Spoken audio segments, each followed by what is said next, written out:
This is the story of Hansel and Gretel. Hansel and his sister Gretel live with their parents, Peter, a broom maker, and his wife Gertrude, in a little hut not too far from the Ilsenstein forest. The family are so poor.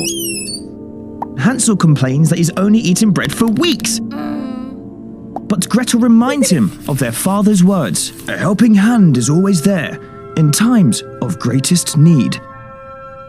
Gretel also shows him the delicious milk Mother plans to make rice pudding with later that evening. Hansel can't resist scooping off the cream from the top, and the two of them start to dance around the house in anticipation. Just at that moment, who should come home but their mother? She's in a right mood because Hansel and Gretel haven't done any of their chores. In her anger, Mother knocks the jug of fresh milk on the floor. What will they have to eat now? Gertrude starts to cry and sends the children out into the forest to pick some wild strawberries for the whole family to eat. Not long afterwards, their father Peter comes home with a surprise. Out of his bag, he takes bacon, sausages, and loads of delicious grub. He's made a fortune selling his brooms, and now he's brought home the bacon. Literally. But when Gertrude explains she had to send the kids off to pick strawberries, Peter is suddenly really worried. The Ilsenstein forest is where the evil witch lives. The witch flies on her broomstick at midnight through the forest and is always on the lookout for little children to lure them into her gingerbread house with sweets and cakes, never to be seen again.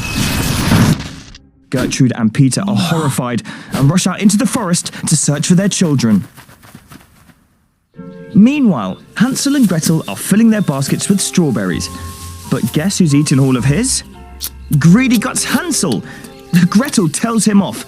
They can't go home empty-handed. But night is falling, and it becomes too dark to see.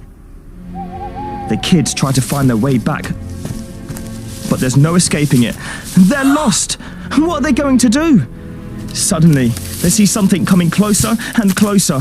Gretel has a mini freak-out when a little figure suddenly appears before them. Fortunately, this chap is the Sandman. Perfectly harmless, and he explains that he has come to help the two children fall asleep by dropping grains of sand into their eyes. Hansel and Gretel can barely keep their eyes open. But before they fall asleep, they remember to say their evening prayer, as 14 guardian angels come to protect them throughout the night.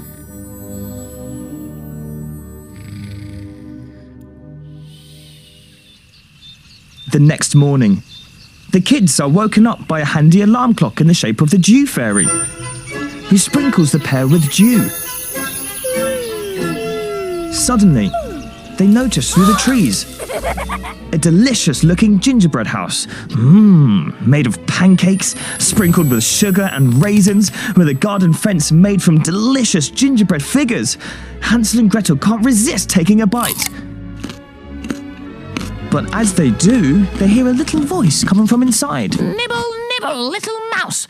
Who's that nibbling on my house? At first, they think it's just the wind and continue feasting. But then the witch grabs Hansel and ties him up with a rope.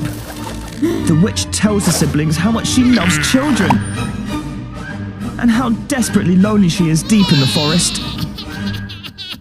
If they would only stay a while to chat, she would host them with hot chocolates, sweets and cakes. But they soon realise that she likes to fatten kids up so that she can eat them, so they hatch a plan. When the witch tells Gretel to go and check on the baking in the oven, Gretel cleverly pretends not to understand how the oven works. The witch shoves her out the way, and while the witch is fiddling with the oven, Hansel and Gretel tiptoe up behind her and shove the old bag face first into the flames. Now that the witch is dead, all the children have come back to life, but they still can't move and are presumably still covered in gooey icing. Yuck!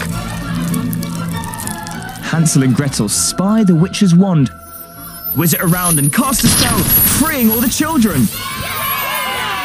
The children's parents, Peter and Gertrude, arrive after having been out searching for Hansel and Gretel all night. As the children pull the now-baked gingerbread witch from out the oven, Peter, hugging his family close, reminds them all of his wise words. A helping hand is always there in times of greatest need. The end.